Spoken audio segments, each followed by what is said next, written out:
What's up, Wild Prairie friends? I'm so excited. Today is our first official planting day in the greenhouse. What do I mean by that? Basically, I have all my stuff out here and this is where I like to plant. I've been having to do it in the garage because of the cold, and now I get to be out here and I'm just so thrilled. This is my happy place, my zone, my zen, and whatever you want to say, but I absolutely love it out here. So today is March 12th. It's about 80 degrees outside, 75, 80 degrees outside. So in the greenhouse, that means it's probably like 95 degrees. I have to replace the batteries in my thermometer to have that official stat for you, but it's really warm. We've had a great warm spell here in Kansas the last week. It's gonna pretty much continue, which is crazy, because I'm not sure how that's gonna affect my bulbs, like my tulips and daffodils for the farm stand when I start selling. So we're hoping for that stem length. So might have to get some shade cloth. I'm not sure, but I digress. Another video. But I'm gonna be starting tomatoes today and some herbs. So I wanted to show you guys the tomatoes I'm starting. Now I start tomatoes not just for myself, but I also do a seedling plant sale at the beginning of May, around Mother's Day. Mother's Day is really hard for flowers. It's kind of a shoulder season. The summer annuals aren't on yet. The spring, bulbs have died down. And so it's really about the perennials you have, and perennials, they take some time to establish. So, and I'm a budget gardener, really. So a lot of the perennials I've had to start from seed or buy pretty small, so they are not ready yet. Maybe we'll get some peonies this year, but just a couple, not many. So what I've done instead is, at least to bring in something, is a seedling sale. And it's been really successful. So I will say I've over planted every year, which everybody as a gardener knows, that's pretty typical. This year I'm paring it down. Now, it won't seem like that when I show you everything I'm planting, but the amount I'm planting per variety is really coming down. So anyway, let me get to what we're doing. So we're starting with our paste tomatoes. We're gonna go with our San Marzanos. And these are Federle? I don't know, I'm very excited. It says they are productive plants loaded with 7-inch long red paste tomatoes. So looking forward to it. I don't know if it says, does it say on the front? If it's determinate or indeterminate. Now, if you know, most of you probably already know what that means. Determinate, your tomatoes have a determined size, they get to that size and then they're done. Well, indeterminate, they're like basically a vine. They just keep going and going and going until pest, disease, or frost kills them. So those are my paste tomatoes. I've already planted my cherry tomatoes, which is a Sun Gold classic favorite, will be in my garden every single year. What else did I plant? A honeybee. It was new to me. I'll put it up on the screen when I look it up. If I'm not saying that correctly. That's new to me from Johnny's this year. I'm very excited about that one. And then just a husky, like classic red cherry, which did really well for me last year. So I'm growing that one as well. I love colorful tomatoes, so we're going Golden Jubilee. I love a good yellow orange tomato. Moon Glow, these were excellent last year, very sweet, good, loved those. Big fan of German Pink. Brandywine, another classic. This one I just bought the other day because I didn't have any, and I told myself I wasn't gonna buy any more because I had plenty, but I love the pineapple tomatoes. Just, they're so beautiful, the coloring and the striping, so I had to go with that one. Oxheart. I've only grown this one other time, but it's supposed to be like more for, Northern Italian region, where it has long been celebrated. This heirloom is dense with few seeds, cooks down to a robust, thick sauce, and really shines when roasted. So, looking forward to that. Classic Black Creme, and the moneymaker, baby. And then I've got different calendula, alyssum. These are all companion planting. And just to bring in pollinators, I'm really focusing this year on intensive planting in my kitchen garden beds. I'm trying that kitchen garden intensive planting method. Basil. So, no, that's not you. cilantro, of course. Cilantro is actually a cool season herb. So when it gets too hot, it goes to seeds it bolts, which is funny when you think, because with salsa, you know, you want cilantro with your peppers and tomatoes when it's hot, but it likes the spring and the fall, not the heat of the summer. So early, cool season. Regular basil, we make a lot of pesto and freeze it, love it, and lemon basil, which I love to use in my bouquets. And let's see, oh, our gomphrena. So raspberry cream, gomphrena, carmine, and then I just didn't feel like I had enough, of course. So we got this one the other day at our local nursery as well. And my marigolds. These are my marigold seeds that I saved. I don't know if I can get a shot of that. You see that? So these are all the ones I've saved. Okay, that's what we've got going on. So let's get planting.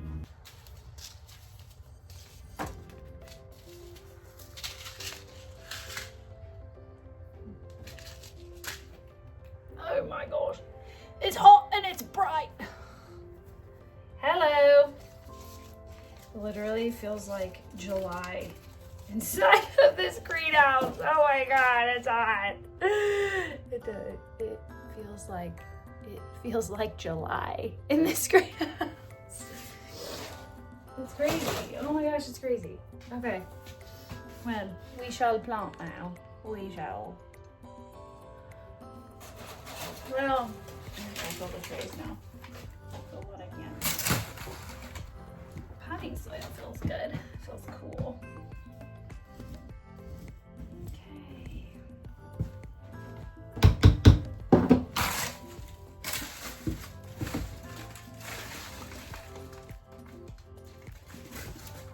Oh, I brought my gloves. I meant to wear them. You know, but I love the way the dirt feels, but I'm just gonna get better at doing that.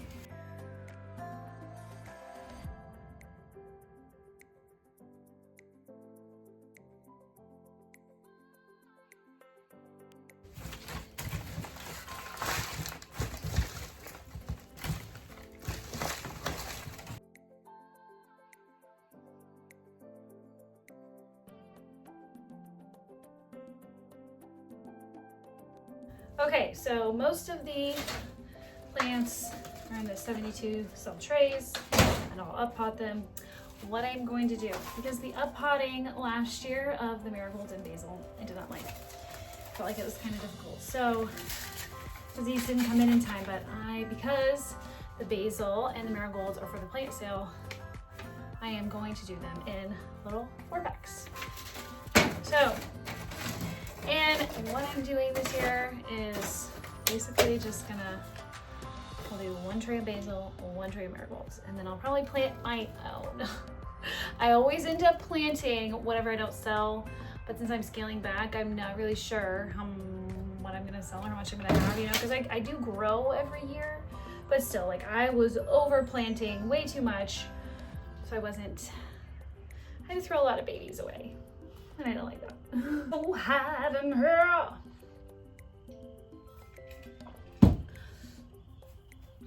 Makes you miss around time. No, it does not. Lies. Ain't nothing but lies, lies, lies. Does anybody else sing that? Every time something is not true. Is that a millennial thing? Like when anytime you say something and you think of a song, you're like, you just sing it. It just always fits, the song fits the scenario. Anyway, millennial thing, just me. Okay,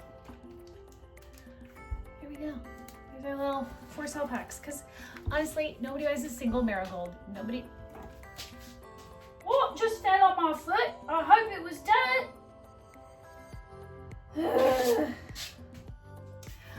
I am so paranoid in this greenhouse because of how many mice have been in here. So yeah, I had to clean this out because they had built a nest in this, even with the lid on, even with something on the lid. So mice can chew plastic. Gross.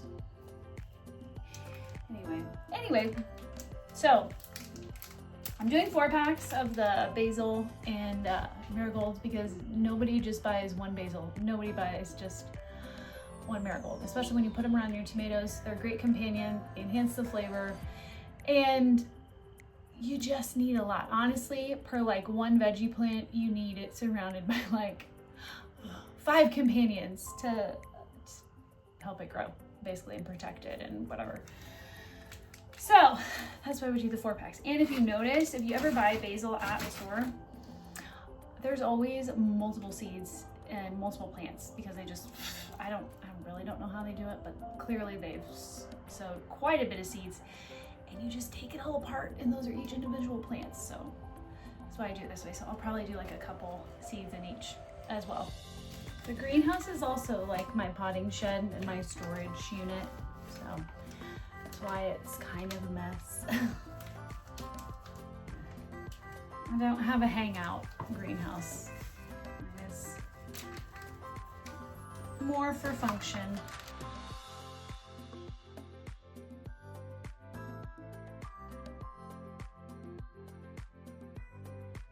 So like I was saying earlier, just about how you have like one tomato plant and all your basil and marigolds kind of around it and surrounding it. That's what I did last year in my in-ground bed. And it was literally all tomatoes, and just kind of like the end sections were basil, and then a couple middle sections of basil patches on each side, and then just marigolds everywhere. And honestly, it was absolutely stunning. And I didn't have a lot of weeds either, because, and that's the whole point of the intensive planting, is so you cover the soil so it holds the moisture, it keeps the soil cool, and less weeds.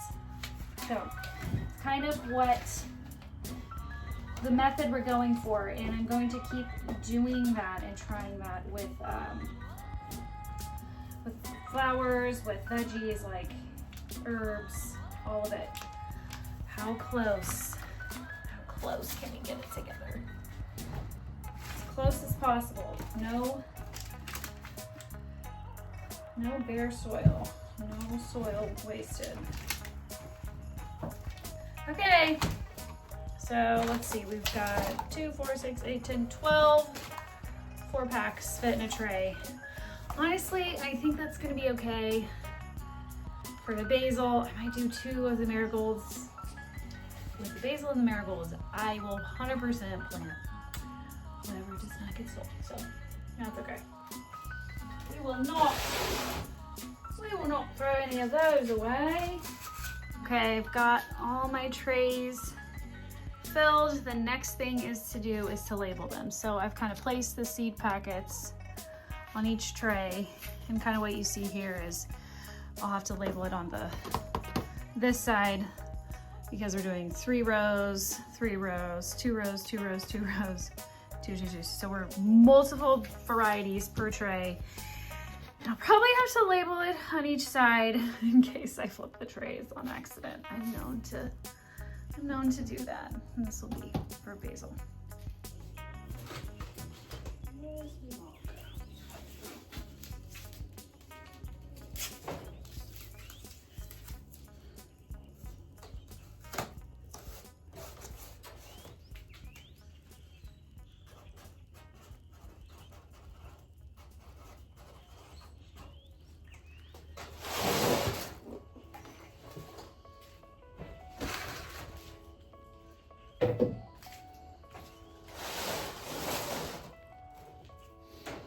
And I label just painter's tape and a Sharpie, nothing special. I don't do I'll show you. I don't do these labels because they always mess with my grow lights. Like the grow lights are in the way and they knock them over and they fall out, and I don't like it. So I will use those for if I have enough for my plant sale though to label. Take a little on this. So I'm doing that. What do you guys? I think I'm gonna do a plant sale video and kind of go over what I'm selling, what I do to prepare, kind of what I found I need, and pricing and stuff like that. So let me know, are you guys interested in things like that? Especially my fellow gardeners, if you have farm stands, if you're doing a plant sale, because you don't even need a farm stand to do it. Do you know how many plant sales I've seen just on Marketplace? And you just go, it's like a garage sale. You just go pick them up. Cilantro. Brandywine.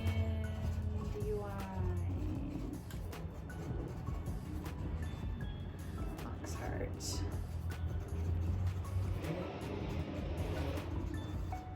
I'm just looking at, it's like 12. Is 12 enough? Like, Katie, you can't even fit.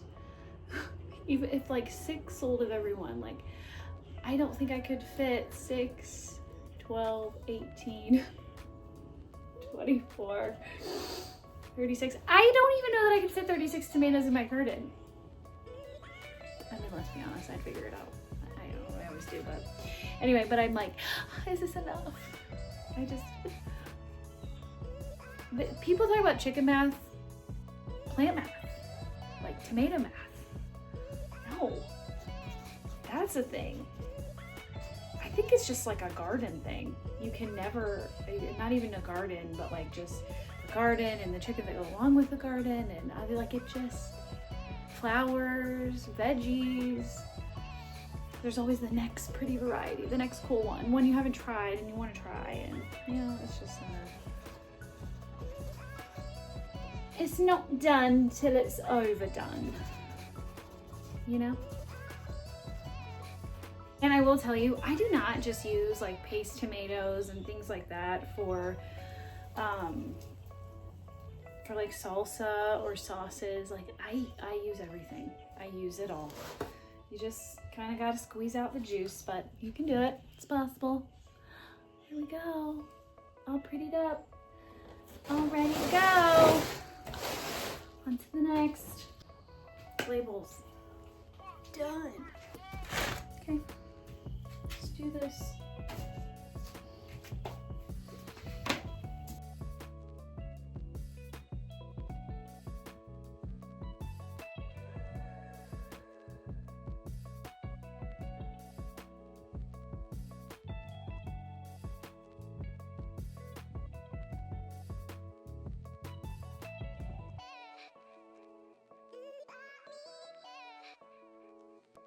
Okay, so got quite a bit left. We'll get these covered.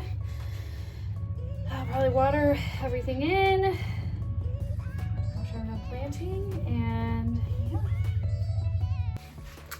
Okay, that's it. I'm gonna get to planting.